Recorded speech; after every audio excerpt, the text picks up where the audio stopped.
everybody, and I hope you all had a wonderful Purim. And we are, of course, heading to the month of Nisan, and Chazal tell us that Nisan is the month of redemption. B'Nisan Nigalu, we were redeemed in the month of Nisan. B'Nisan Asidin Ligoel, and the future redemption will also be in the month of Nisan, which means although Mashiach can come anytime except on Shabbos and Yom Tov, but Nisan is the most obvious candidate for that redemption. So indeed, we very much hope and pray that this should be the month of the redemption of the Jewish people from all of the oppressors. This is also, of course, the week that we're going to end the second Chumash, the book of Shmos, and we do this by combining two Parshios, and VaYakel Pekudei together is actually the longest Torah reading. So it's actually the longest Kriyas Torah of the whole year because of the double Parshios. However, notwithstanding that fact, that is not going to be the Haftorah, right? We try to connect the Haftorah and the Parsha, because in addition to this being VaYakel Pekudei, it is also Parshas Parah, and the Haftorah for the four special Parshiot is always based on the Maftir. It is not based on the Kriyas Torah. So let me talk a little bit about the concept of the four Parshiot. The Makor, the source of these four special Torah readings, is a Mishnah. So it's very early. It's a Takanas Chachamim, that for the 4 weeks before Pesach, we have special Torah readings. The Parsha of the week is read as normal, but then there's a Maftir. And 2 of them are before Purim. That's Parshas Shkolim and Parshas Sachar. And 2 of them are after Purim, Parshas Parah, which is this week, and then the following week will be Parshas HaChodesh, that brings us into Rosh Chodesh Nisan. So it's very, very interesting that Chazal basically looked at these 4 Parshiot as a spiritual preparation for Pesach itself. We have Shkolim, Zachor, Parah, and Chodesh. Now, how is that so? So Rav Tzadok of Lublin says a very, very beautiful thought. He says, Pesach is the time of renewal, the time of freedom, the time of destroying our Yetzer Hara, so to speak, so we can connect to Hashem, because the true slavery of a person is really their Yetzer Hara. And the internal slavery is much greater than the external slavery. But in order to be liberated, in order to achieve a freedom of the neshama, one must kind of eradicate the evil traits that are within. Now we know that Pirkei Avos tells us there are 3 fundamental pillars of holiness. And the 3 fundamental pillars of holiness are Torah, Avoda, Gemilas Chasadim. Rav Shimon HaTzadik says the world stands on 3 pillars: Limud HaTorah, divine service through prayer and korbanos, and acts of loving kindness. The Avos correspond to these 3 pillars. Abraham represents the centrality of loving kindness, and Yitzchak, that was a korban, represents the importance of prayer. And Yaakov, who at least according to the oral tradition, spent 14 years of uninterrupted Torah study before he went to Laban's house, represents the primacy of Torah learning. So just as we have 3 fundamental pillars of holiness, we have 3 negative factors that destroy a person. And Pirkei Avos enumerates them as well. And those 3 negative factors are Kina. Kina is jealousy, envy. Taiva, excessive lust for the sensual and material. And Kavod, an inordinate desire for ego gratification, self-aggrandizement, glory. Kina, Taiva, Kavod, Motzian es ha'adam min ha'olam. They take a person out of the world. And the Alter of Slobodka used to say, it doesn't only mean that they lose their portion in the world to come, but it means even their life in this world is going to be very miserable. A person is consumed with jealousy and envy, they will never appreciate what God has given them. They want one taiva after another taiva, they'll never be satisfied. And kavod is the worst of all. Kavod is the worst addiction. A person that's addicted to adulation and applause of the crowds and ego gratification. Of course, sometimes he might become president of the United States, whatever it would be. So there may be some rewards there. But still, there's a constant. In fact, I just read that President Trump is. People are worried about his emotional condition because all of the negatives are dragging him down. Because when you live for kavod, you can't really take a negative. I mean, it's hard for all of us. I don't mean to say that we're immune from this. All of us have this problem, but that's the idea. When a person is looking for kavod, it can destroy his life. It can destroy his world. So here's Rav Tzadok's setup. Rav Tzadok's setup, let me just say it in 2 lines, and then we'll elaborate on it. Parshat Shkolim helps us deal with jealousy. Parshas Zohar helps us deal with tava. Parshas Parah, which is our Shabbos coming up, helps us deal with kavod. So we've gone through clearing out the garbage, getting rid of the kina, getting rid of the taiva, getting rid of the kavod. And when we've done that, we're ready for chodesh, which is hitchatshut. We're now ready to have renewal. Okay, so the progression of the 4 parshios is not simply an arbitrary listing, but it's eradication of kina, eradication of taiva, eradication of kavod, and then you're ready for renewal and hitchatshut. So I just want to elaborate on Rav Tzadok a little bit to show you how he demonstrates this. Parshat Shkolim, which is already long past, it does deal with the issue of kina, and here we did talk about it, so I'll be more makatzer here. And that is, as you know, the mitzvah of machzit hashekel. The Torah requires that there be an annual contribution that the Klal Yisrael gives for the financing of the korbanos. The korbanos had to be purchased, the tamid and the musaf, they had to be purchased with public money. Now, when an individual brought a korban, of course, he brought his own korban. But if you're talking about the korban sibor, the tamid, the musaf, the oil of the menorah, the burning of the ketores, you couldn't have some guy that says, oh, the service in the temple today is sponsored by Avram Goldberg. That couldn't be. It had to be public money. And this was the machzis hashekel. And the Torah insists that that money be a uniform contribution. Rich people do not give more, and poor people do not give less. And the central lesson of the uniformity, and we talked about this, so I'll be makatzer, is that when it comes to the service of the Almighty, and when it comes to being connected to God through the Beis HaMikdash, all Jews stand before Hashem with equality. Remember that rich and poor does not just mean rich in money and poor in money, but rich and poor includes the entire diversity of talents.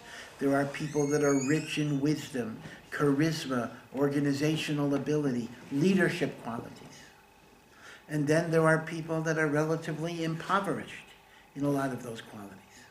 So one might assume the person with more of those qualities is somehow more beloved by God. But that's not the case, because God judges us not by some objective standard of excellence. God judges us by how much of what we were given do we pledge to his service. So as a result, people of vastly different abilities have the same potential of connecting to God. And in fact, it may even work the other way. The person with great abilities who proportionally gives less of himself than the person with less might actually be inferior, even though he's doing much more. The Mabit gives an example of 2 people. One person could learn 100 blot of Gemara a day, and he only does 50, which is still a tremendous pace. And another person struggles to learn 1 daf a week. So this guy is doing 50 blot a day, and this guy is doing 1 blot a week. We might think the 50 blot a person is much superior. In God's book, that's not emes, because the guy that's doing 50 blot a day is only giving Hashem 50% of his abilities. And the one that's doing 1 blot a week is giving Hashem everything. And all the a blot a week? A blot is a daf.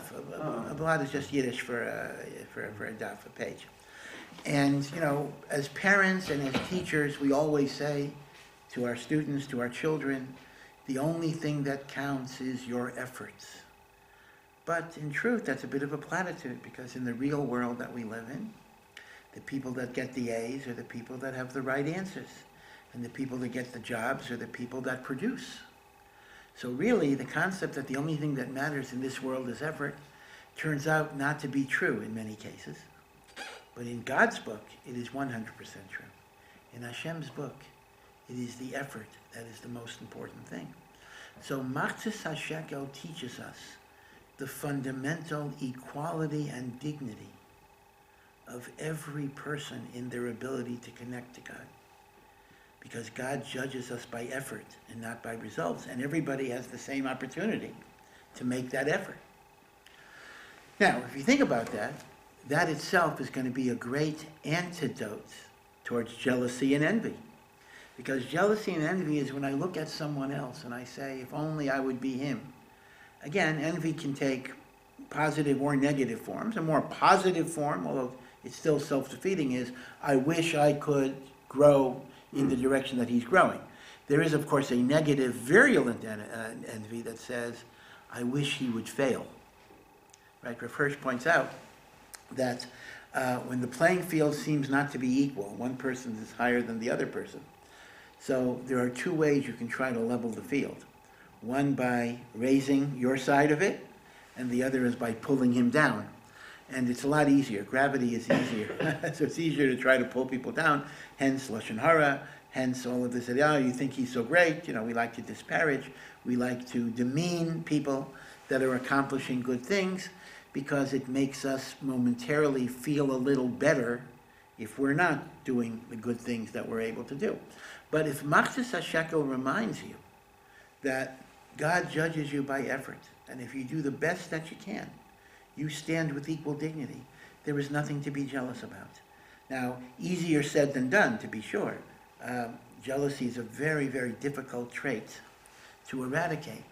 But at least in theory, the avodah, the service of Machzis HaShekel, helps us overcome the trait of envy by making us realize how intrinsically important and dignified and beloved each person is in the eyes of HaKadosh Baruch Hu. And of course, there's another aspect which is related to this. The first point I'm making is connected to the uniformity. Rich and poor are equal. There's another point, a famous Hasidic thought, that the Machzis HaShekel is only a fractional denomination. It is a half. Why don't you give a whole shekel? And the limud is that a half is incomplete unless it is joined to another half. So there are two connotations to that. One is it's an antidote to a person who's a Baal Gaiva. If I'm conceited, I think I'm so wonderful, I think I'm so great. The Machzis HaShekel reminds me that unless I link to others, unless I connect to others, I will be in a state of defect. But it also has an opposite lesson. The same way it tells the arrogant person, you are incomplete unless you connect to others. You need others. It reminds the person who may have low self-esteem that others are incomplete without me. You see, I am incomplete without others, but the others are also incomplete without me. You know, I think I may have mentioned this, so forgive me for repeating. I remember reading years ago when there was a space program that one of the astronauts, as they were going up to on the space capsule, was asked what were his last thoughts before blastoff. And he said, I remember that this thing has 50,000 moving parts, and each part was purchased from the lowest bidder on a contract. So I'm a little nervous. And of course, it's not necessarily a joke, because indeed there were, in the space program itself, accidents, casualties, people died.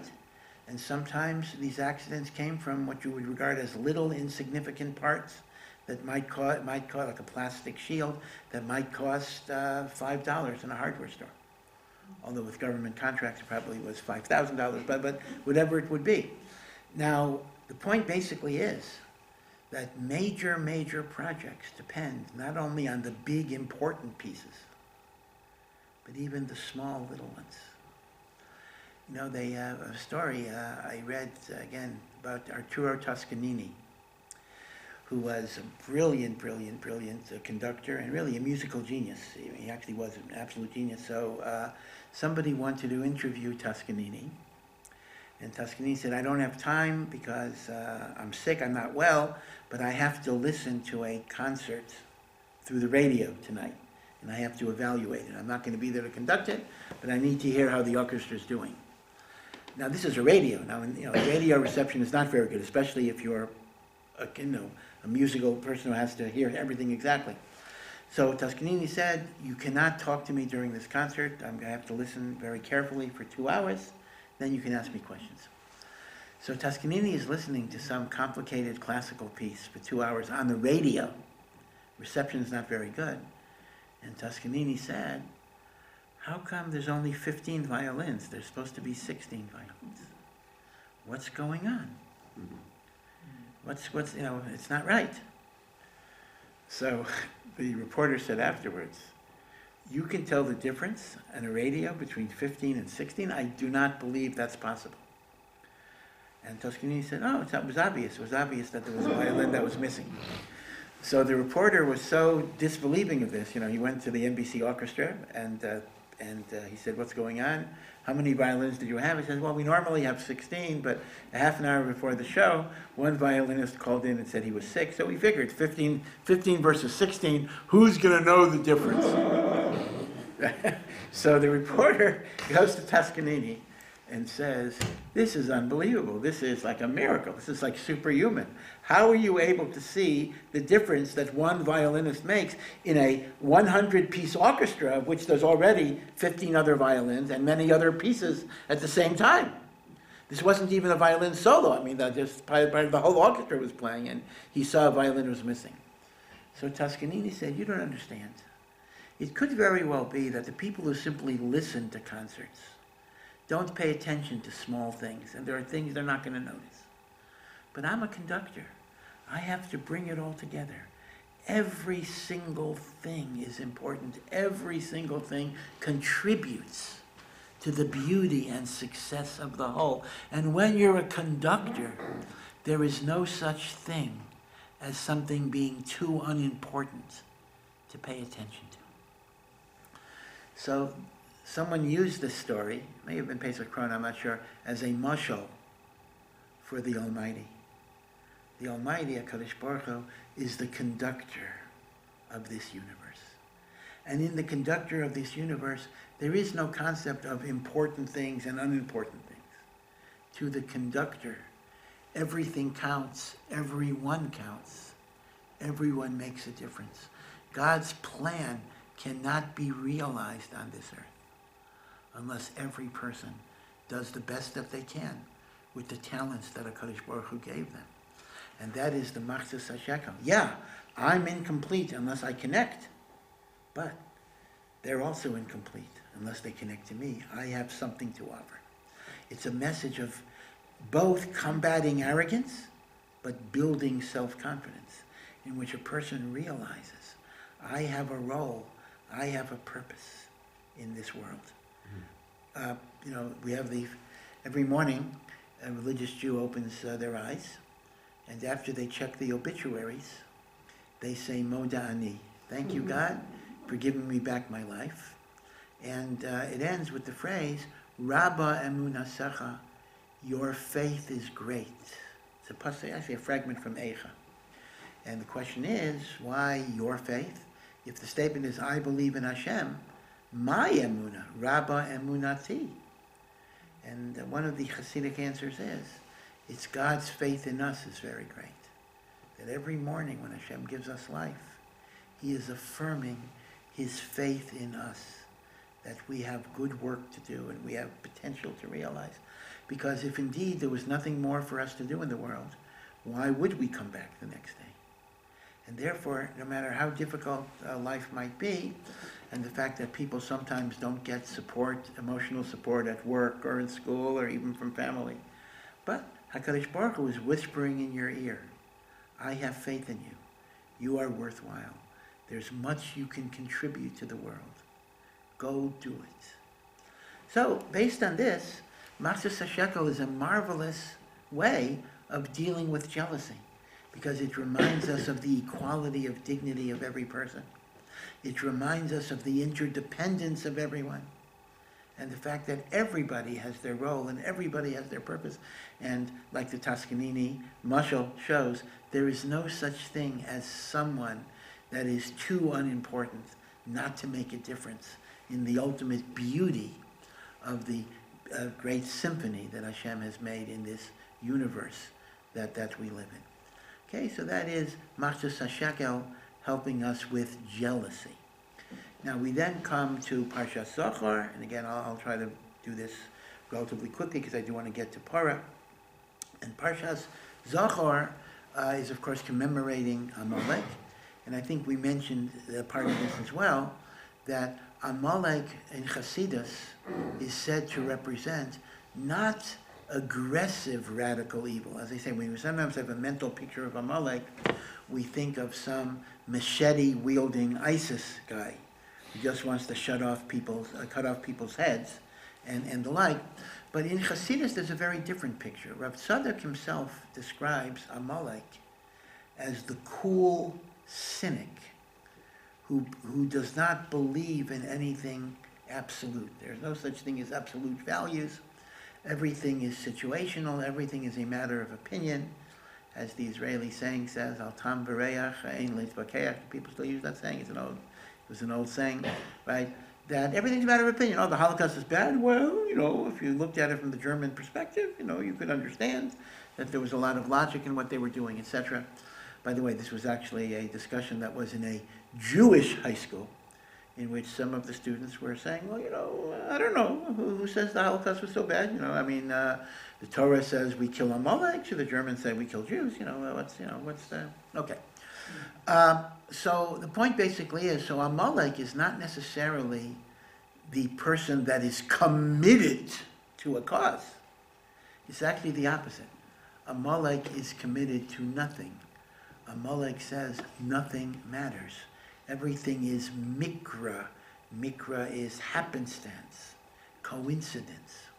And the phrase asher korcha baderech, Reb Tzadok translates, Amalek made you cold.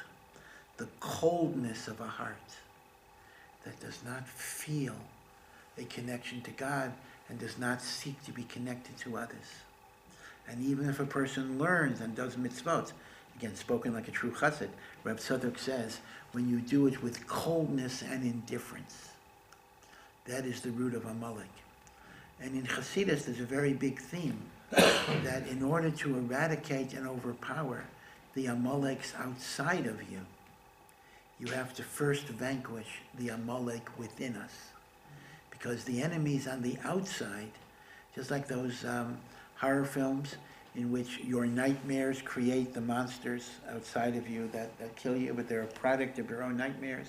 That's actually a very deep thought. That means the external enemies that we face are really a manifestation of something internal within us. And thus, the mitzvah of erasing Amalek is not only manifest in terms of getting rid of that thing out there, but it refers to eradicating an Amalek within. And the Amalek within is coldness and indifference and sinat chinam. Now, here Rav Tzadok makes a point, which again might be unique to Rav Tzadok a little bit, and he says, what makes a person cold? What takes away a person's love of spirituality, love of Torah?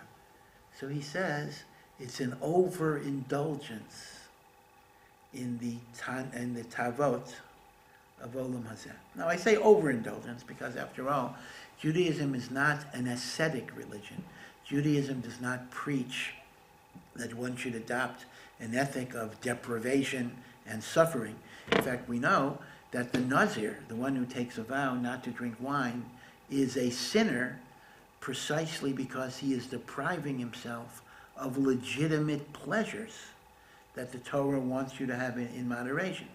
So we are not talking about taking vows of poverty or wearing hair shirts or sleeping on beds of nails. This was not the ethic of Judaism at all. Even fast days are discouraged beyond the fast days that we have to do, a few times a year. But extra fast days for repentance, we actually consider to be not proper by and large. So, we're not talking about asceticism, but it is still the case, Rav Tzadok says, that if a person gets too shakua, too invested in the material pleasures of this world, their heart loses its warmth for ruchniut. And there's a reason for this. Because when a person gets physical pleasures are generally relatively instant gratification. Right? You get an instant gratification. Spiritual pleasures take time and effort. And when a person gets addicted to the instant gratification, it's very, very difficult to get up the energy and the desire to do things that take work. You know, this is actually a phenomenon that goes beyond this particular discussion. Many secular educators, forget about nothing to do with Judaism, are very concerned with the effect that the internet and web surfing habits have on the ability of students to concentrate and analyze in a prolonged way. Because web surfing is the equivalent intellectually of instant gratification. It's the candy bar that gives you the sugar rush, because you can immediately go from this to this to this to this to this, and it might be a very excellent way to pick up information, but in terms of sustained analysis and thinking, it's a serious problem. And there are many educators that are very seriously concerned about this, about diminished attention spans, inability to concentrate. In fact, someone told me, I'm not sure, I didn't verify this, that when they have these classes online, college classes or whatever it would be, so a standard college class was always 50 minutes, and initially YouTube was running things in 50-minute segments, but they discovered that the concentration range is no longer than 20 minutes. So they cut down a lot of the classes into 20-minute bites instead of 50 minutes. I think the TED Talks and the like, I think, are 20 minutes. I don't know if it's a fixed amount. But now, is that because of the internet, or it would have happened anyway? You know, who knows?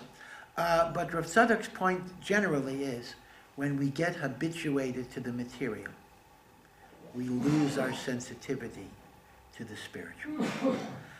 Just as one who gets addicted to games will not read Shakespeare or William Faulkner, lahavdil, so too here as well. So therefore, Rav Tzadok says the following. So this is a bit of a more convoluted association. If Parshas Zohar is the mitzvah to eradicate the external Amalek, and if eradicating the external Amalek requires that we eradicate the internal Amalek, and if the internal Amalek is coldness of the heart in Avodat Hashem, and that comes from an over-connection to the material and the sensual, therefore, the way we initiate the project of eradicating Amalek is to kind of control and regulate and simplify our relationship to the material and sensual world. Again, it's a difficult balance in some ways, because we're not talking about cold turkey, we're not talking about renunciation, we're not talking about repudiation. As the Rambam writes, enjoying the pleasures of the world can be a way of enhancing one's love of God and one's gratitude of Hashem. The Gemara tells us a beautiful home, for example, is something that gives person an inner calmness and a serenity and an expansiveness of mind. But it has to be your possessions are in the service of your priorities, but not that they become your priorities. They are your servants, they are not your masters. And when they become your masters, then you're moving in the wrong direction. I remember Pepsi Cola, I don't know if they still do it in the States, they were running a campaign that if you accumulate Pepsi points for drinking a certain amount of Pepsi, so you could catch them in for things. In fact, it was interesting. I remember when I used to teach contracts many years ago, there was actually a case in the Federal District Court in the Eastern District of New York, or Southern District of Manhattan. Fascinating case. Pepsi had a joke commercial where they said, if you get 15 million points, you can get a military jet. And they actually had a film of a high school kid, you know, all the high school kids were riding their bikes, and this kid, like, you know, parked his military jet. Now, they picked a number that was so absurdly high that there was no way in the world anybody would ever get those points, 15 million points or whatever it would be. So they figured it was a joke, everyone. But lo and behold, some kid managed to get 15 million points. Maybe he drank a lot of Pepsi or whatever it was.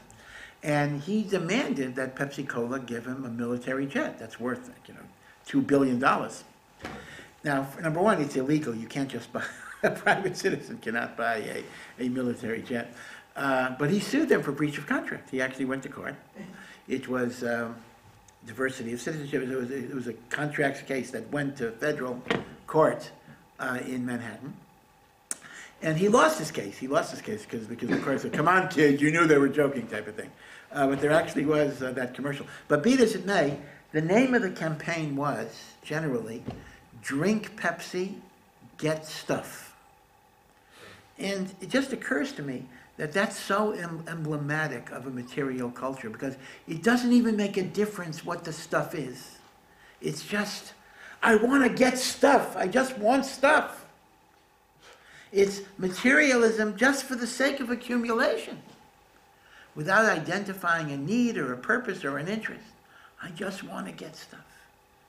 And that's a situation where there's a coldness with regard to ruchnius. How can Gemara compete with stuff? Stuff is like instant feedback. Gemara takes time and effort. Obviously, it's a much deeper feeling, but it takes time. So we've looked at the two Parshiyot before Purim. We've looked at Shkolim as helping us with jealousy. And we've looked at Zochor as helping us with materialism and sensuality, Taiva. We now come to this coming week, which is Parshas Parah.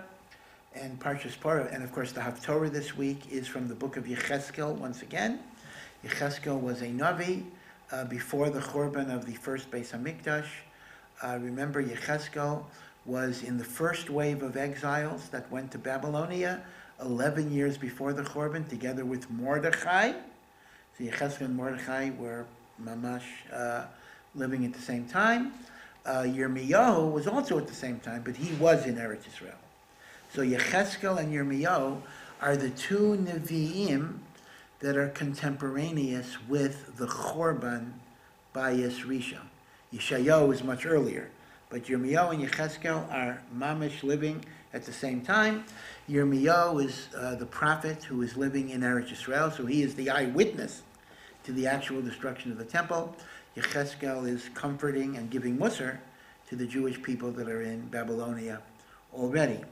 And Yecheskel uses many, many metaphors, as all the Nevi'im do. Yecheskel commonly uses the metaphor of the adulterous wife. He describes the Jewish people as an unfaithful wife who commits adultery against her beloved and loving husband. That's a very common metaphor in the book of Yecheskel as elsewhere. But in this Haftorah, he does not use the metaphor of adultery, but he uses the metaphors of tuma, impurity. He describes the Jewish people as if they are women that are nidot. Nida is someone that, because of menstruation, must separate from the husband. And they have the tuma of nida, that because of what's going on in their bodies, they are separated from their husbands. And then he also uses the idea of tuma b'meis. They are tamei because they have come in contact with dead bodies. Now, let me point out that both of these are described in the Torah as states of tuma, impurity. However, they have different repercussions. The tuma of a nida, as we know, and by the way, I want to point out, nida is a bit more complicated than you might think. Today, the only implication of nida is that a woman and a man and a woman do not have marital intimacy for that period of days. But you have to know, when there was a Beis HaMikdash, if you think the laws of Nida are complicated now, when there was a Beis HaMikdash, there was a whole other dimension of the laws of Nida that we don't pay attention to today. But you had to pay attention. And that is, the Nida was Tameh, just like a person in a cemetery is Tameh. So, for example, if a Nida is married to a Kohen, she could not touch his truma, because if truma becomes tameh, it has to be burnt. Right? And not only that, but the clothing she wore would be tameh, so if the clothing touched pots and pans, so a whole different thing. You have to be concerned about the pots and the pans and the food and the like. Today, we're not concerned with that because we're all tameh from cemeteries and the like, so nida makes it no worse. Today, the only aspect of nida that we pay attention to is the prohibition of husband and wife being together. Bisman HaMikdash, you had all the laws of Tuma and Tara that you had to be concerned with. But so be this it will change for the third temple. Say again? It will be back in effect. And then it'll come back with the third temple. All of these laws of Nida are going to come back again. Who needs Right? it? Well, it's a complicated system of laws. Yeah. A woman in Nida can't do a Torah. Yeah, well, yeah. Those are Kabbalistic customs. That's true. In other words, it's not a halacha per se. Kabbalistically, women that are nida, at least if they're still actually menstruating, don't go to cemeteries, don't do taras, etc. But those are Kabbalistic. That is not strictly halacha per se. Now, we do know, of course, though, that the tuma of nida is removed by immersion in mikveh. Mikveh is the only ritual that a nida needs after counting her 7 clean days. By contrast, if I am tameh, because I've been in a cemetery, I've been in contact with a dead body, and I'm tameh for 7 days, it is not enough to go to a mikveh to be pure.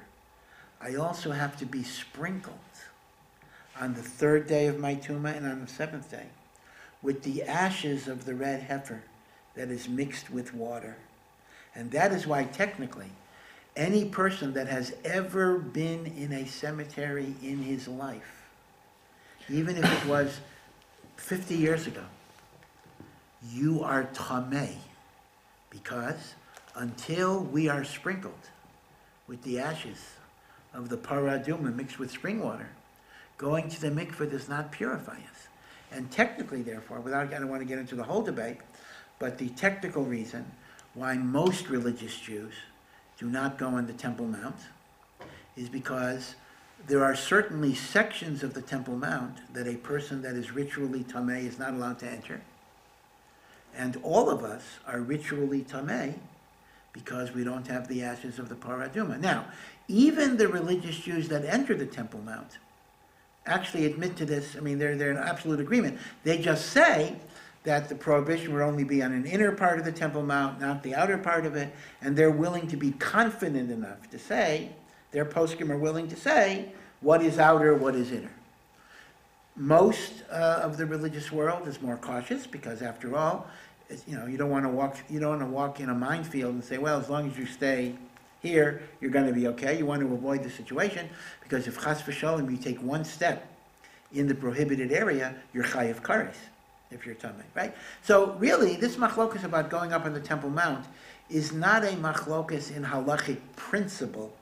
It is simply a machlokas in halachic application.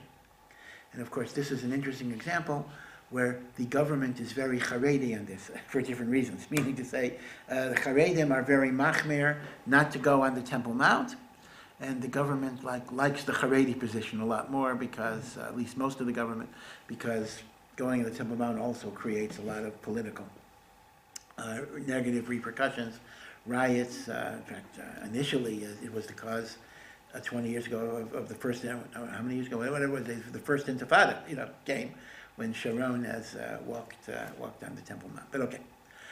Be it as it may, though, this is Parah Aduma. Now, so Yecheskel uses 2 images. Since Yecheskel uses 2 images of Tuma, the image of Nida and the image of Tamei Meis, he also uses 2 images of Tahara, because he gives us the message of hope. Yes, you are Tamei, you are impure, but you have a way of purifying yourself. You can purify yourself by immersion in the holy waters of the mikveh. Again, symbolically, by observing the Torah, the waters of the Torah, and you can purify yourself because I will sprinkle upon you the purifying waters of the Parah Aduma. Now, these are used as metaphors, right? Tuma is a metaphor for sin, And purification is a metaphor for tshuva. But it's interesting that two types of purification methods are articulated. Immersion in the mikveh and being sprinkled with the waters of Parah Aduma. Now, the reason that is important is because that symbolizes two different types of tshuva that a person can do.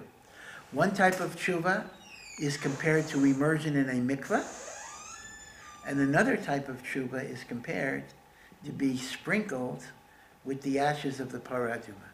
How is that so? The one characteristic of mikveh is mikveh represents total immersion. In a mikveh, every single part of you has to be totally under the water. Even if there's a little part of a hair that's above the water, no good. That represents a tshuva that you might call, to borrow a Christian term, a total epiphany, a total change, a transformative change in my life.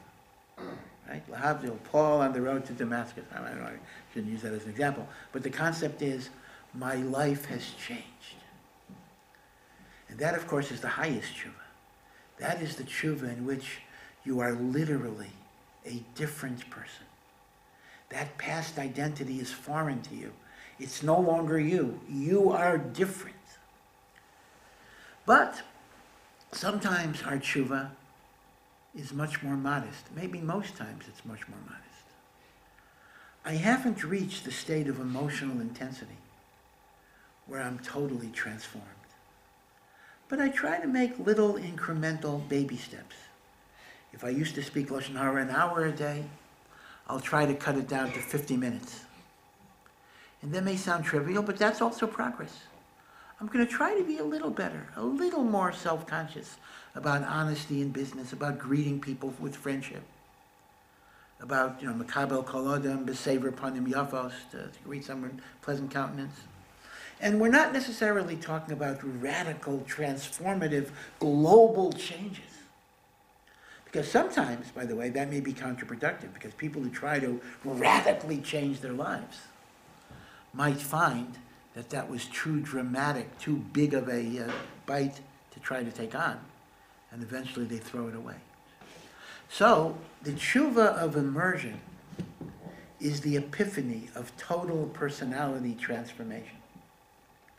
Rare, but it sometimes happens. Sometimes a person may have a near-death experience, a serious illness. Sometimes the person is just different. But more commonly, the tshuva is not the tshuva of total immersion, but the tshuva is haza'ah. Now, when you're sprinkled with the spring water and ashes of the Parah Aduma, how much of that spring water and ash has to hit you? One drop. Just a drop. Just a drop. So even though 99% of yourself has not been affected by this at all, that little 1% or 0.5% or 0.1% is enough to transform you in positive ways. So Voltaire has a saying that the best is the enemy of the better. And that's a very, very interesting saying, because what that saying is, sometimes we think, if I can't do something at 100% level of perfection, why bother? The best becomes the enemy of the changes that we're able to make. The way Weinbach, that's the Zichrono Livracha, was the founding Rosh Yeshiva of Or Sameach, used to say, he had a saying, which is, anything worth doing is worth doing poorly. Now that's the opposite of the saying, right? The saying is, anything worth doing is worth doing well. But he wanted to make an opposite point. Sometimes, if we can't get it perfect, we don't want to bother to do anything. He says, if it's worth doing, then it's worthwhile to try it, even if you're not going to do such a great job. Because it'll be better than it was without it. And that is the tshuva of being sprinkled with the little drop of the Parah Aduma, as opposed to the total immersion of the mikveh. And that is why Yecheskel uses these two metaphors, because he's saying, If you're able to totally change Gesundheit, Baruch Hashem, you will be way up there. But don't give up because you're not capable of radical change. Even incremental small change is beloved by God because it shows that you want to move in the right direction. Right? So a person might want to say, I want every word of my davening to be filled with kavanah. Usually that's not going to work.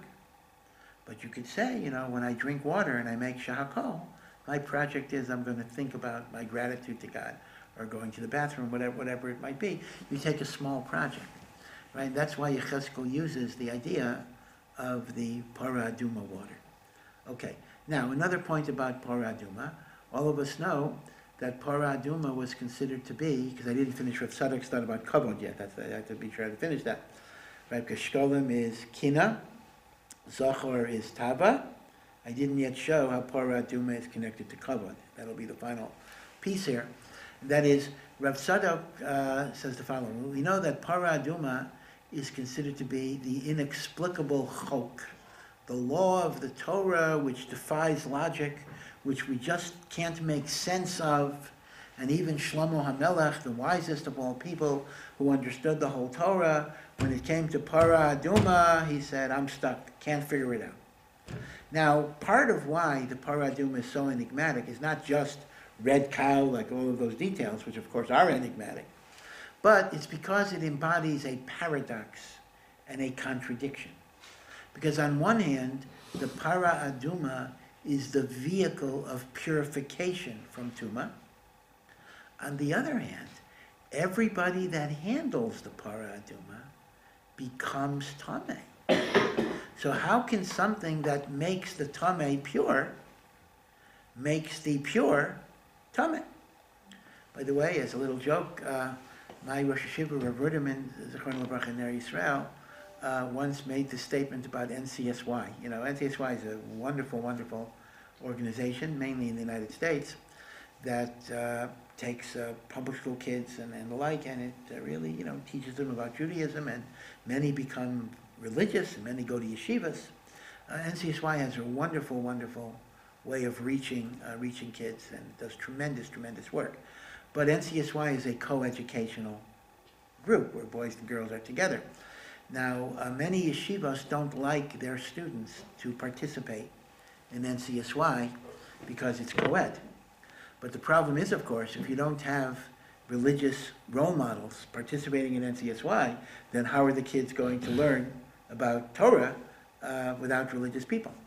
So my Rosh Hashiva did not want at least single boys to participate in NCSY. So when somebody said to him, well, NCSY has such a marvelous track record of bringing people to Yiddishkeit. So he said, kind of jokingly, he says, NCSY is like the Parah Aduma, he says. It takes the impure and makes them totally pure and holy, but it could take the pure and holy and make them impure, so therefore you have to be careful about the Parah Aduma. So his compromise was that he said married people can go. Young married Kolo people go with their wives, etc. And that kind of maybe minimizes the temptations. Question? And Does this mean that the person who sprinkles the ashes of the Parah Aduma has to himself have those ashes sprinkled on him? Okay, excellent question, because you're raising the problem of infinite regressions. Yes. Meaning to say, somebody is going to be holding the bag, and how are they going to get pure? Because if you're telling me, I sprinkle you, so I got to be sprinkled, so somebody sprinkles me, they got to be sprinkled, so at some point, how do you get 100% purity? But the answer is, it's an excellent question, the answer is that the tumah of Parah Aduma is not the tumah of mace and does not need to be sprinkled. You're only telling me for one day, you go to the mikveh. In other words, it's only the tumah of corpse that requires sprinkling, not the tumah of handling the Parah Aduma. Right? So that he's at full yom. Well, he goes to the mikveh, he's at full yom, and then at night he'll be tar. So that avoids the infinite regression problem that you would otherwise have. So that is what Parah Aduma is so mystical. But here is the following. Although obviously Shlomo HaMelech didn't have an answer, we don't have an answer. But Rav Tzadok and the Sfas Emes offer an insight into the idea of how can the same thing purify and impure and make tummy. So he says the following. Why did death come into the world? Death came into the world because of the Chesed of the Eitz Hadas. And the Nachash enticed Chava, who then enticed Adam, to eat from the fruit of the Eitz Hadas. Rav Tzadok learns that the real enticement of the Nachash was the Nachash's statement, the day that you eat from this fruit, you will be like Hashem, knowing and understanding good and evil. In other words, contrary to what you might think, that it was the smell or the taste or the appearance of the fruit, it was really the ego trip of being God. Imagine somebody offers you a pill. Take this pill and you'll be God. That's what the Nachash said, whatever he meant exactly. The day that you eat this, you will be endowed with the knowledge and the understanding of the Creator. So death came into the world because of an inordinate desire for glory and kavod. And that is why death is the ultimate leveler, because in many ways, man is akin to God. We are in the image of God. We have creativity, intelligence. We can destroy, we can create. We have free will. There are many, many qualities within the human personality that are divine. But death is the ultimate reminder that there is an unbridgeable gap between man and God, between creator and created. So it turns out that death came into the world because of arrogance, hubris, gaiva. So how do you become liberated from the impurity of death? By connecting to ashes. Now, I'm not explaining red and cow, but the idea is being sprinkled with ashes. You know, everyone knows the Greek myth of the phoenix bird, which actually has a makar in Chazal, that out of the ashes comes the new bird. There's something very profound in these myths. And the myth basically expresses the idea that it's by destroying our egotism that we're able to be reborn into spiritual greatness. That as long as there is the ego, we are not really connected to the eternity of God and to the power of God. And therefore, if death came into the world through arrogance and ego, we are liberated from death by submission and self-abnegation, symbolized by the ashes of Parah Aduma. And that's why Rav Tzadok says, Parah Aduma reminds us not to get too involved in kavod and ego by connecting to ashes. But how does this explain the paradox? Because here is the thing. We could talk about kavod in two ways, which are diametrically opposite, but they're both true. One is seeking kavod, arrogance, ego is the most destructive thing a human being can do.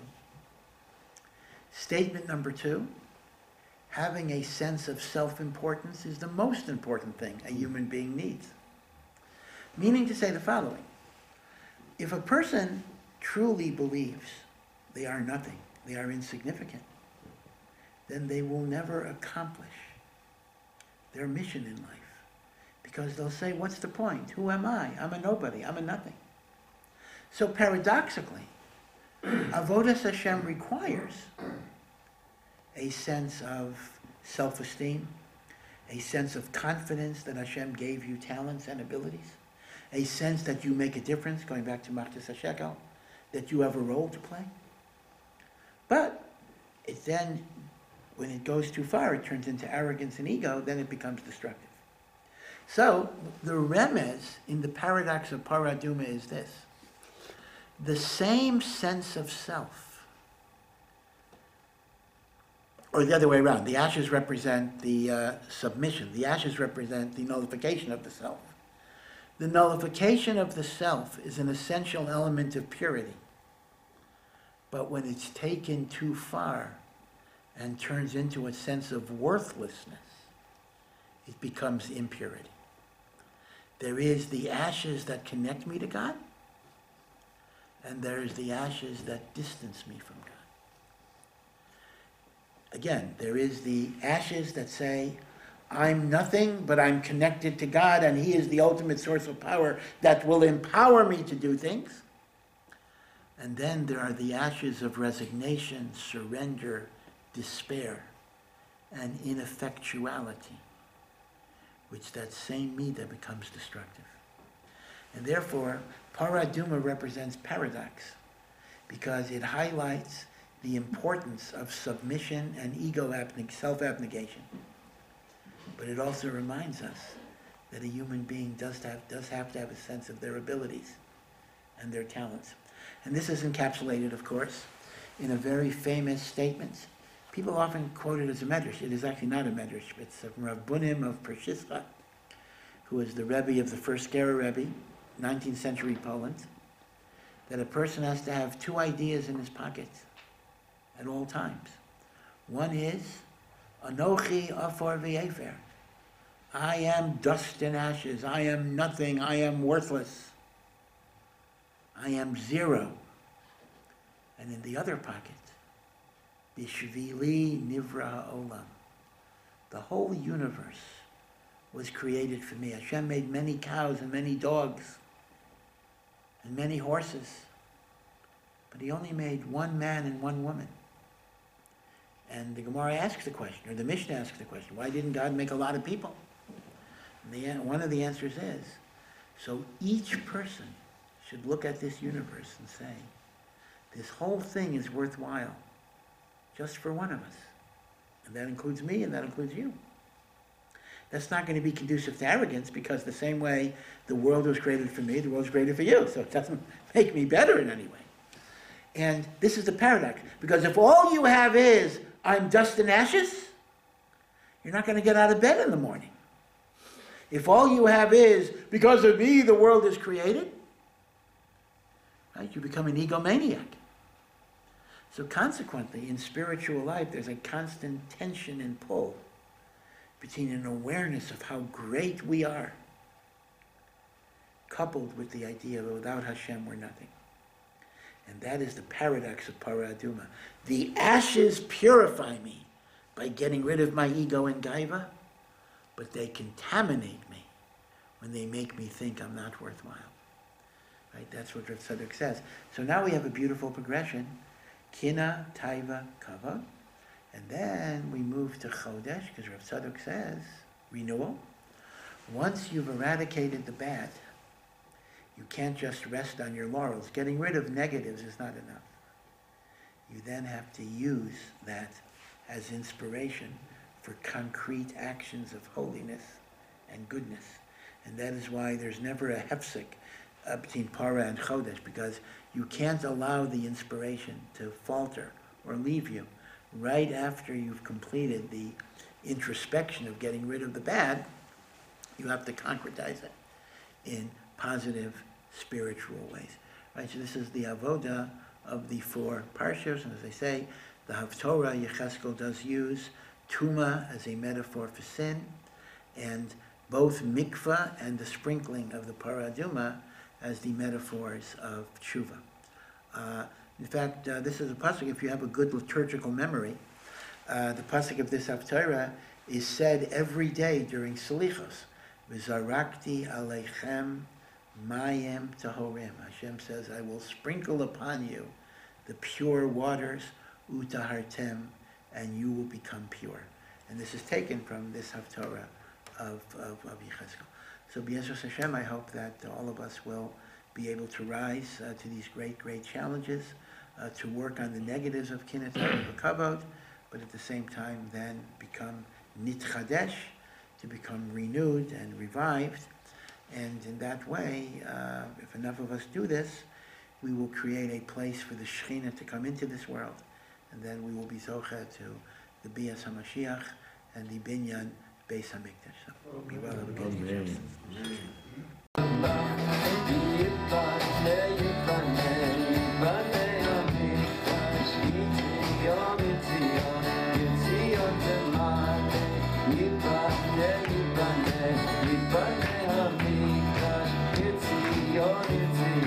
Yitzchak,